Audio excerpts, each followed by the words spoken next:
Hello, Bobs. Back for another day of the Jeffers Memorial Tribute. Blah, blah, blah. Let's go to a random page as I'm fully pulling this off. Eventually it'll come off, bruv. We'll go right to here. Margaret Cobb. To Margaret S. Cobb, December 13th, 1926. My dear Mrs. Cobb, thank you much for your letter and for the poem about our friend's death. It still seems impossible to believe that he has left us. He told me once about your novel and admired it very sincerely. We too were looking forward to a visit from him. I should have answered you a week ago, but it seems impossible to find time to write letters. George Sterling was able to get his work done and write letters too. I have often envied him, and felt with admiration the power and generosity of his friendship toward me and many others. I have never known anyone so instinctively and vitally generous. He would have loved visiting you on the ranch. I think he was never so happy as outdoors, with wide range and freedom for that perpetual loving interest of his in every living creature, and from the stars to the stone under the grass. Your poem expresses the eagerness of his attitude toward life and death. Sincerely yours, Robinson Jeffers. I wonder if there's any more about him dying. Una J. to Bio D. Caceres. Oh, what's this?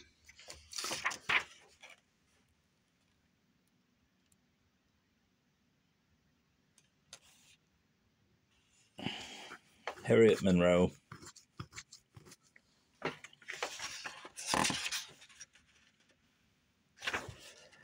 To Harriet Monroe, November 27, 1926. My dear Miss Monroe, George Sterling's death was a grievous shock to us and utterly unexpected. At the time, I believe he had often anticipated such an end as desirable, though I don't remember his ever saying so to me. He had known several cases of suicide, and liked to think of them. It was perhaps a pleasure to feel that he had the key within reach, wasn't locked in. He assured us, for instance, that his friend Jack London had died intentionally of an overdose of morphine and not as reported by process of nature. I don't believe George had suffered any unusual cause for depression lately. He hadn't been here for several months, but wrote us now and then. He expected to bring Mencken here or to Monterey for a day or two. But Mencken was delayed in Los Angeles, and when he reached San Francisco a few days later than expected, George had fallen into one of those brief illnesses, eclipses that he dreaded but could not wholly avoid, though they were becoming very rare. He wasn't able to meet Mencken, nor to talk coherently when Mencken saw him in his room. He had looked forward eagerly to the visit, and I imagine that he woke in the night to disappointment and the nervous agony that racked him of late years after these seizures, and felt that the time had come for what he had long meditated. It leaves us sad, but it's no worse death than most others. George disliked the prospect of old age as much as I should hate to miss it. My wife mailed you our village paper a few days ago with a hastily written but sincere note of mine in it. You won't think that the heading of that poor little article represents my sentiments, nor yet those of the village. Great poet on G.S., only to the editors, who is evidently an enthusiast. Yes, I was happy to hear from H.L. Davis and answered and have received the second letter. I'm the worst correspondent in the world, but this too shall be answered. He reads amazingly, referred to a passage in Dante's Paradiso. I didn't know anybody, even the translators, had ever gone so far as that. Sterling brought Masters here for a couple of days, and we enjoyed his visit. He seemed happy and interested, and in excellent humor. My wife is from a Michigan town. They had a wonderful time talking about places and orchards, and Masters showed her a necklace he'd brought from the desert Indians for his sweetie. Would she like it? We were interested to read of his marriage. Apparently she did. Thank you for the suggestion that I might contribute to poetry sometime. I've made myself great promises never more to be printed in any magazine. The reason merely personal, of course. Publication really distracts and torments me. A book is a necessary evil, and you get it finished with in one lump. However, I sent the measure something when I was asked, and palm something when I was asked. Nothing to be proud of. It would be stupid not to appear once in poetry, so I'll try to send something within the next half year, if I may. At present, there is really nothing you'd want. Sincerely yours, Robinson Jeffers. Una J. Tabayo de Caceres, December 2nd, 1926. Dear Bio, I have so often wished to write you, but this summer has been a busy one.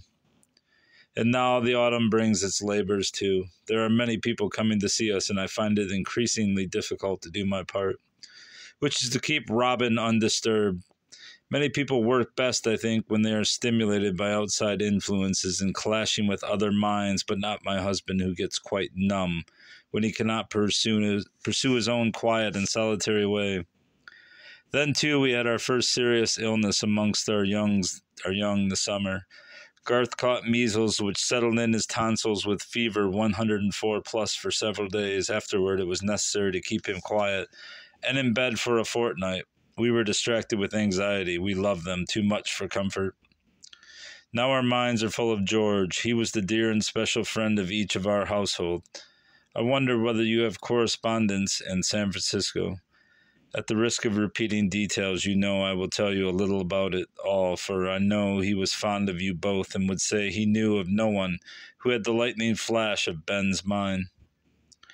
We had gotten to know him very well in the last 2 years. He came down to see us many times, staying from 2 days to a week, and between times writing often in that big chiseled hand of his and sending magazines and clippings, so that he seemed to be with us constantly. He was theoretically uncertain whether life was worth the effort, but actually he was occupied with 1,000 things that interested him tremendously, and I doubt if he ever felt a bored moment. When here with us, he was so eager and buoyant. We were always going on little excursions and pilgrimages, tramping many miles back into the hills and along the coast, and the information he had was extraordinary about the topography, the geology, and the birds and flowers and animals about here. For that reason, our boys found him a fascinating companion. He could describe and identify tracks and nests and fish. One of the visits he paid us, he brought his gun and shot several dozen ground squirrels on our place, taking keen sportsman joy in stalking them, for they got very wary. He was up early getting abalones, I don't know how to say it, off the rocks and mussels and cooking them for breakfast, chopping wood, making his bed and putting up lunches for our trips, or scrambling over the rocks, looking into the pools. I am telling you all these things, which perhaps were of a side unknown to you, but his love of talk and discussion of literature and life never weakened, and you know how keen it was. His health was excellent, and his strength and endurance wonderful, except after the drinking bouts. And they were getting rarer and rarer. He had come to the time when after a few drinks he collapsed to the extent of being taken to the hospital by his friends, a nervous wreck. It was a regular routine. Then after a few days in the hospital would come the struggle with insomnia, which would last for perhaps 10 days. Then he would be normal again and would then often go for months without a drink. His last spell before this was the first part of July. You see, that is over 4 months. After that, he was occupied with his Grove play, which was a great success. And George didn't drink at that very wet gathering. Then one thing after another kept him busy until November 14th. He was then expecting Mencken and seemed to be extremely fond of him and looking forward to his visit. He was to stay with George. George expected to bring him down to stay with us for 2 days. Mencken delayed in Los Angeles to await Hergesheimer, and you remember how impatient George was. If it were even a matter of going to the village for a loaf of bread when the time set to go came, George would prance with impatience if kept waiting. He wrote us that he had saved up 7 bottles of prescription sherry during his long dry spell and would devote it to Mencken. On Sunday, with Mink and Dew the next day, George went across the bay to call on a friend, and he gave George something to drink. George, excited and keyed up and full of plans, went back to the Bohemian Club. And from then on, except for waking a man in the next room begging for more drink in the night, George kept his room. By Monday morning, he was unconscious. Then, at that moment, if his friends had known and got him to the hospital, all would have been well, or at least normal. On Thursday, he must have come to consciousness of his humiliation, and in that terrific agony of nerves, took that poison which he had by him, reserved, as we know, for a time which he thought was still years distant. He talked of suicide with us. It was pleasant to contemplate for that time when he felt his mind failing or his health precarious. But he was doing some very fine things just now, and as for his body, he was instructing us in some intricate gyrations which he considered kept him so fit. One cold day some months ago, he made Robin and Hopper, both reluctant and both wonderful swimmers, strip and go into the icy water with him beyond Point Lobos. He had a great quantity of work planned that we are aware of. He was to do the introduction con amore about Bierce for a volume in the Modern Library. I think that is the series. He had bespoken 2 pages for Jan Overland for another Bierce article to refute some article in Modern Parade. He had a great deal of verse planned out. He said to us when all the unbound pages of all of his books published by Robertson in San Francisco burned a few months ago, and we condoled, he said, "Don't worry, I don't. I am glad. I have an altogether higher standard for my verse now. I wish to discard a lot, write better, and make a new collection." Robertson had all these pages, you know, and was accustomed to bind up year by year a certain number of copies for sale. Another thing, George had been invited by Gaylord Wiltshire to go to England as his guest in the spring. George was fond of that amusing little man. He brought him down here over a weekend and felt that it would be very entertaining to meet Wilshire's friend Bernard Shaw and various other Fabians. The Fabian Society. It is perfectly true George advocated suicide when the proper moment arrived. In a late letter speaking of Brett Page, he said, "I am thankful that he had the courage to kill himself when he realized his condition. I admire him for it." Dear Bile, I have gone on and on over pages this rainy morning. We do feel poignantly the loss of this generous and loyal and gentle, eager friend. It has just occurred to me to ask you, do you mind sending this on to Edgar Lee Masters? I meant to write him this morning about George. They were jolly happy companions on their jaunt down here this summer, and I doubt whether he has heard any details of those last days.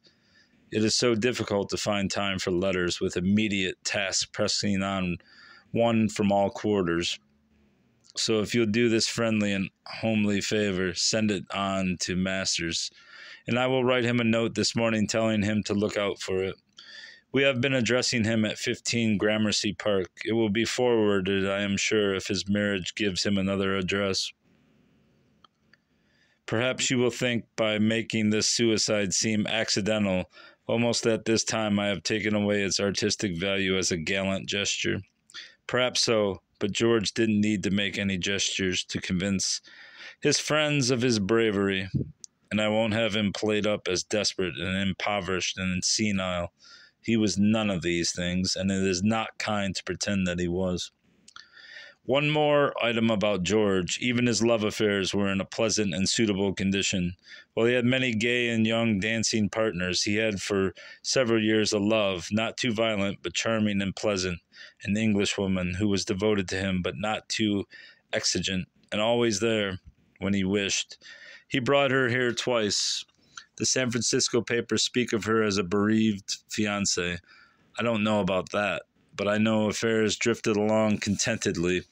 I thought Ben's appreciative article about Robin splendid. Robin was touched by it too, but he is shy and uncomfortable when praised.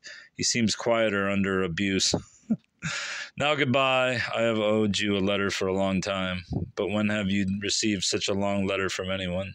With warm remembrances, Una Jeffers.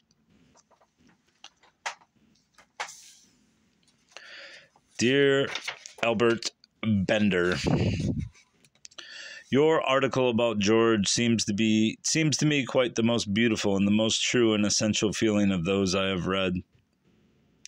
I meant to tell you so when I read the manuscript, and again when I read it in print.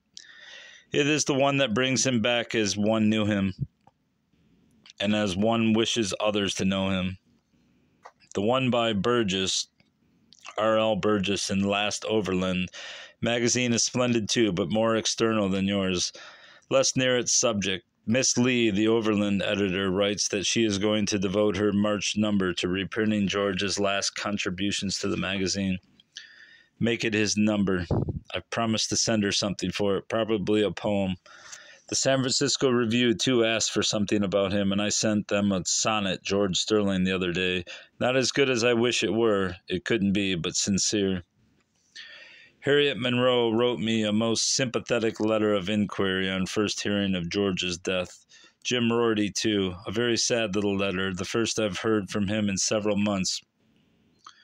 I'm so overrun with work indoors and out, besides our servantless bringing up of children. I'm not able to write letters. One or two seem to come every day requiring answering. I'm desperate to think how many have piled up. I haven't thanked you yet for Folkways, which I've read in snatches, and it's fascinating reading, nor for the most beautiful dressed two odes of Keats, nor for Bertrand Russell's little book I raced through the other evening. It's very interesting, very true mostly, very English, Anglo-Saxon rather. It is practicality and decency. I mean instinctive values. I mean instinctive, healthy morality without speculation or research or novel or individual values. But I can't talk very good sense without stopping to think, and to talk about values sounds like Karl Marx, which heaven forfend. Forfend, I've never heard that. Thank you much for the books. You asked me to inscribe and send you 5 roan stallions. I've lately received some and will do it tomorrow. I hope anxiously that you haven't been kept waiting too long. Paul Elder wrote the other day asking me to read or lecture in his gallery, Author's Afternoon. I answered that it was quite impossible. Now he has written, will I be present while Axtell Clark lectures on me? It is so little to ask that it's hard to refuse, but certainly I wouldn't for a kingdom. That's one of the letters I have to answer. Yours always, Robin. To Donald Freed, December 16th, 1926. Dear Freed, we were quite astonished, not that Mrs. W.'s pictures were returned, but that they were returned to this address. She was expected to send them on her own responsibility, if she wanted to send them at all, and now it appears not only that she didn't write to you, as she said she would, but that she wrote Mrs. Jeffers' name outside the package. The drawings are on their way to her. I'm sorry that you and we have been bothered with this episode. Mrs. W., I think, isn't to blame, but the officious friend who began characteristically by signing my wife's name to her own telegram, and who we've discovered today has been persuading a cousin, I believe, of Horace Liveroy to write to him on Mrs. W.'s behalf. Her absurdities, I hope, have now reached an end. As to the drawings, I haven't seen them and refused to speak in them the afternoon a few weeks ago when this absurd friend insisted on bringing Mrs. W. to see us. I've been so busy trying to get your book toward completion, I put off from day to day thanking you for the portfolio of Alexander King's drawings. With your very interesting introduction, I'm too rustic to appreciate them properly, but certainly they are powerful and well done. I understand at least your thrill of discovery. I'm sending to Louis Untermeyer 19 pages of short poems for his miscellany of American poetry. I'm sorry I gave him my promise. For now, there are only 3 short poems left for the Women at Point Sur volume, which is to come out before the miscellany. Perhaps 1 or 2 more by February. Will you do something for me? There was a statement a while ago of royalties on Roan Stallion, $205.95 due October 31st. No hurry, but as it's past due, would you be good enough to remind the proper department? We're sorry you can't come out here this winter. There's much rain. My trees will grow and the country will be beautiful, but probably you wouldn't come here for rain. Cordially yours, Robinson Jeffers. All right. I guess that's all of the George Sterling section. Let's go to a random letter to Harriet Monroe. Dear Miss Monroe, again. Here are the proofs you were good enough to send. Your reading left nothing for mine but 2 commas. Eat change, not eat and change, but in the sense of accept change. And, however, I suppose, although I suppose. No mail goes out from here on Sunday, and if this returns too late, 2 commas don't matter. Thank you for your kindness and for the generous check. I noticed the perfectly proper stipulation about giving credit to poetry if there should be occasion to reprint the verses. I suppose H.L. Davis sent you a copy of Status Rerum, which seems to me as powerful a piece of invective as I've ever read. There seems a cruelty in using such artillery on butterflies, but it's great work. We've had a little rain, so I can return from watering young trees to stone building again. If you visit us again, I hope cordially you may sometime. You'll find the house hidden on the land side, and the tower dwarfed by a flourishing little florist, and doves in the courtyard. Somebody gave the boys a pair of pigeons lately. They have seen bantam chickens, too, a little red rooster trained to stand in Una's lap in the house and crow for raisins. And they had a broken-winged hawk, but in pity we shot it at last. Some verses about the hawk I gave to Mark Van Doren for the Nation when he asked me. The long poem I'm engaged with seems to promise a little more sweet reasonableness than usual. At least I hope so. Una wants to be remembered to you most cordially. Yours always, Robinson Jeffers.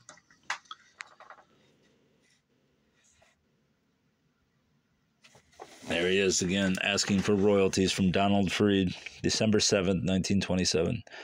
Dear Freed, I wonder if you'd take this trouble for me to remind your treasurer that $497.26 royalties on Roan Stallion and Point Sur were due me October 31st, according to your letter. Indeed, some of it has been due longer than that. My long poem is growing slowly, not too long, I hope, and promises to reflect more sweetness and light than usual, which would be a good thing. We made a trip to the Sierras last month and saw some tremendous sequoias, mountain redwoods, and snow on the ground, with very blessed deer and fawns skipping about in it. Besides a granite rock 3,000 or 4,000 feet high that I brought home only a little clipped around the edges to put into coast scenery in my story. Yours, Robinson Jeffers. Let's see if we can find some more. George Sterling. Because I know people are clamoring for a guy who's been dead for 100 years, who was a minor poet to begin with. George Sterling. 26, 31, 34, 40. 26.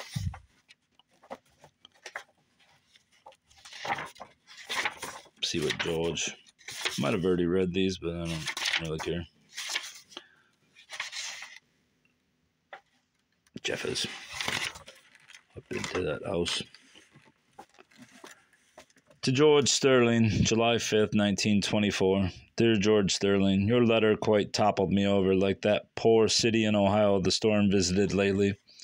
And now, after 2 or 3 days, I am still trying to creep out of not a desolation, a terrible splendor.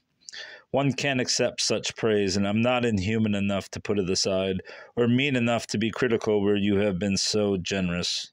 What can I say? Except that if power comes, I shall try to deserve some part of what you have written. You have long been a fixed star in my sky, since for my delight I came on Wine of Wizardry in some magazine, Cosmopolitan, many years ago, and living about Carmel the past 10 years, I have felt myself again and again an intruder in your domain. But now the Lord of the region has made me welcome. But how can I thank you for a letter that has the eagle sweep and the clear sweetness of your odes, and such generosity as I think isn't recorded before in the dealings of poets with each other? Our friend James Hopper used to tell me now and then that you had been here. Perhaps I may see you if you visit this place again. Rorty is staying with us over the weekend. If the privations he will describe don't appear too formidable, maybe you will honor us sometime. I wish you would. If you come, I shall get a young cypress tree and ask you to plant it for a memorial, to be distinguished forever among the 200 or 300 others we have planted here. So there is warning. In all sincerity, yours, Robinson Jeffers. The footnote was Hopper was on the staffs of McClure's Magazine and Collier's. With his journalist friend Frederick Bechtold, see letter 18, he wrote the novel 9009, which prompted early California prison reforms. This is a long one, Sterling. Man, I don't think I'm going there. Maybe I will.